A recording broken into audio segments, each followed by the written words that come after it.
Hello guys, it's आंस, welcome to RSJ united. Adi Purush यानी रामायण का मॉडर्न फिल्मी वर्जन फिल्म फाइनली रिलीज हो गई है, लेकिन जिस तरह से इसके रिव्यूज आ रहे हैं फिल्म को लेकर के लगता नहीं कि पब्लिक बहुत ज़्यादा खुश है। फिल्म को लेकर के अब तरह तरह के मीम्स भी बन रहे हैं और लोग तो अब उनको ट्रोल भी करने लगे हैं। हनुमान जी को हम बचपन से देखते आए हैं और उनकी पूजा करते आए हैं जिस रूप में, ये फिल्म में कम से कम उसकी तरह बिल्कुल भी नहीं दिखाया गया। हनुमान जी कम, वो मौलाना ज़्यादा दिख रहे हैं।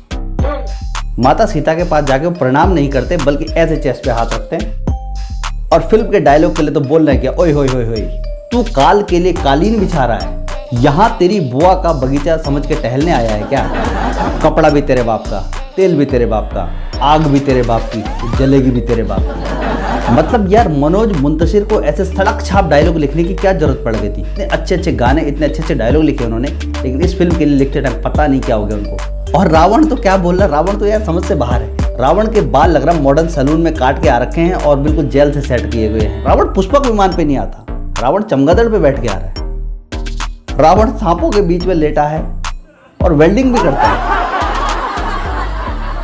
यार रावण को वेल्डिंग करने की क्या जरूरत है? भाई रावण विश्रवा मुनि जी का बेटा था। रावण कोई अंडरग्राउंड से आया हुआ ऐसा राक्षस नहीं था, उसकी प्रवृत्ति राक्षसी थी। ऋषि का बेटा था, शिव जी का भक्त था, बहुत ही ज्ञानी था, लेकिन उसकी प्रवृत्ति इतनी आसुरी थी कि वो बुरे कामों में चला गया था। एक सीन में तो रावण को बिल्कुल रॉक स्टार की तरह दिखाया गया, ऐसा लग रहा है जैसे गिटार बजा रहा होगा। भाई थोड़ा सा रिसर्च कर लिया करो। जब भी कोई फिल्म इतने बड़े पैमाने पे बनाई जाती है और इतने सेंसिटिव टॉपिक पे बनाई जाती है तो उसको लेकर के रिसर्च होना बहुत ही ज़्यादा जरूरी हो जाता है। तो भैया नेशनलिज्म के नाम पे कुछ भी मत दिखाओ, और अगर यही सब दिखाना है तो इससे अच्छा है कि थोड़ा सा रिसर्च कर लो और उसके बाद अच्छी फिल्म दिखाओ। एक सास ने गाजियाबाद में अपनी बहू के खिलाफ रिपोर्ट लिखाई है कि उसकी बहू चंचल स्वभाव की है, उसकी बिल्कुल भी बात नहीं मानती और पास में तमंचा भी रखती है।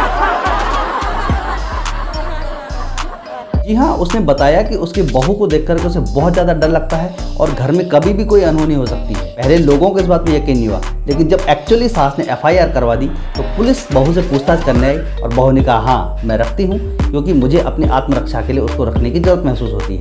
हालांकि पुलिस ने कारतूस और तमंचे के साथ बहू को गिरफ्तार तो कर लिया है, लेकिन मैं तो ये सोच रहा हूँ कि जब वो बहू बाहर आएगी तो सास का क्या होगा।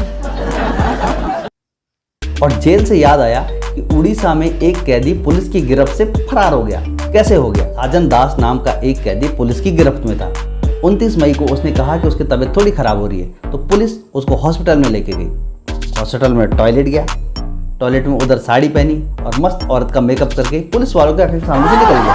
तो पुलिस साजन दास को ढूंढ रही है, उधर वो सजनी बन के निकल गया। अब पता नहीं किधर क्या डकैती करने पे लगा हुआ है। और जब उड़ीसा में कैदी भागेगा तो क्या लगता है बिहार में नहीं भागेगा? बिहार में 3 कैदी भाग गए पुलिस की गिरफ्त से, लेकिन उनको लिपस्टिक या काजल लगाने की जरूरत नहीं पड़ी, बल्कि उन्होंने सहारा लिया झंडू बाम का। पटना में पुलिस की टीम कैदियों को पेशी पे लेकर के जा रही थी, तो रास्ते में कहीं पर थोड़ा विवाद हो रहा था, जिसकी वजह से रास्ते में जाम लग गया। जाम लगने की वजह से जब गाड़ी जाने में देर हो रही थी तो पुलिस वाले वैन से उतरे। उनके पीछे पीछे मौका देख करके 3 कैदी और उतर गए और उन्होंने पुलिस वालों की आंखों में झंडू बाम मल दिया और निकल लिए।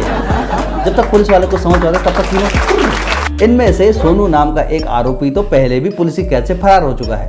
मतलब जो पहले भागा था तब भागा ही था, दूसरी बार पकड़े जाने का फिर से फरार हो गया। और कमाल की बात है, पुलिस इन्वेस्टिगेशन कर रही है कि पहले तो वो भागे कैसे, उससे भी बड़ी इन्वेस्टिगेशन चल रही है कि जेल में इनके बाद झंडू बाम आए किधर से।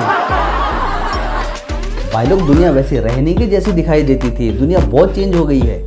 तो अब थोड़ा संभल के रहो, जो जैसा दिखता है वैसा होता नहीं है। चाहे बाहुबली का प्रभास हो जो कि आदि पुरुष में आकर के फिल्म को कुछ और बना देता है, चाहे वो पुलिस की गिरफ्त से भागने वाला साजन दास हो। मिलते हैं आपसे अगली वीडियो में, तब तक के लिए बाय।